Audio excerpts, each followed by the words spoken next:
Rosy Friends, it's Julie, and today I'm going to be doing a video about something that has been requested of me for quite some time now. Ever since I've been talking about probiotics and probiotic foods and things like that, everybody's been saying, why don't you make your own kefir? It's really easy to make, and I've always been kind of hesitant to make it because it normally includes milk, and that I'm mildly lactose intolerant, and a lot of people find that dairy products will actually trigger their rosacea. So I made it with coconut milk, so it's not actually an official kind of kefir, but it does the same thing. It's still a kind of milk, and it still has probiotics in it, and it still tastes amazing. So I used 2 cans of coconut milk and 1 probiotic capsule that I got at my regular drugstore. It just happens to be that one because that one was on sale. So I thought, if I'm just going to be tinkering with this, I want to get kind of the cheapest one. The instructions that I found said it really doesn't matter as long as it's live. And that's what this was. So, yep. So you have to use full fat coconut milk.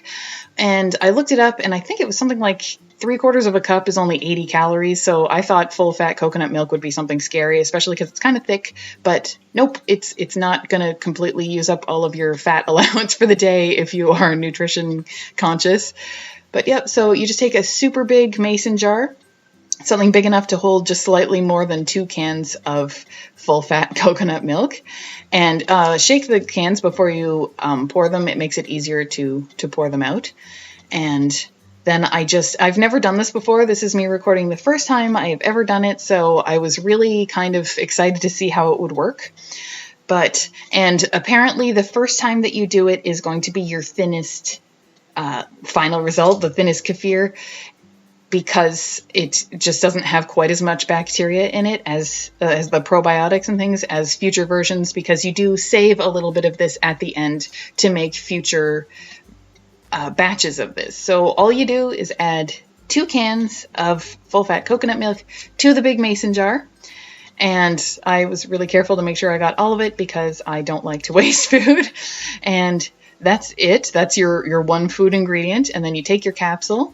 And I got ones that actually said on the package that you can add them to smoothies and stuff like that, so it's easy to open them up. So I just pried the capsule apart, and I'm sorry that this footage wasn't quite as good as I had hoped it would be, but you can see what I'm doing there. I busted open the capsule, I poured out the contents into a little metal cuppy thing, and I set the capsule bits aside so that I could just toss those in my green bin, in my compost bin. That was what was inside the capsule. That's all the goodies, and I just poured them directly into the coconut milk.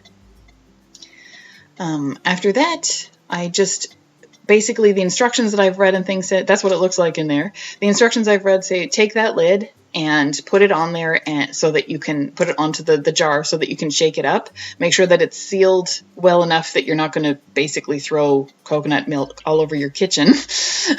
And make sure that you shake it up enough that all of the powder from your probiotic capsule will evenly distribute throughout the entire thing. And then loosen the outer ring a little bit and maybe lift up the disc slightly so that you close it so that it'll stay on in case it's bumped or anything like that. But in case some air wants to escape during the process, then do leave it loose, and that way you won't end up busting your jar. I haven't had that happen yet. I'm on batch number 2 now as I speak, but yep, then leave it for, it said in the instructions I've read, 18 to 24 hours.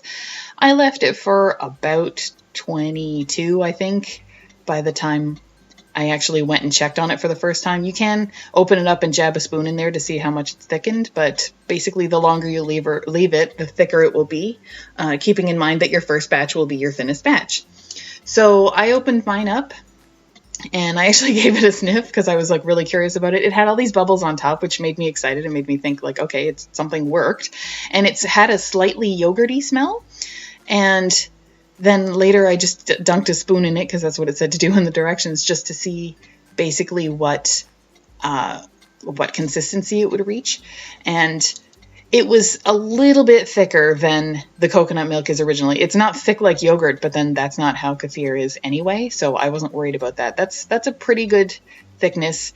And when I did actually taste it, it tastes like coconut milk, but with a kind of sweet tanginess, which was really interesting. So I could drink it on its own. I tried adding matcha, sea buckthorn matcha actually to it later on, just to see what that was like. That was absolutely delicious. So that made me feel like I was doing something healthy for myself. And I've added it to smoothies as well instead of yogurt. And that makes a really nice smoothie. So basically, once you're done, and you drink it and things, but save about a half a cup of it so that you can add that to future batches.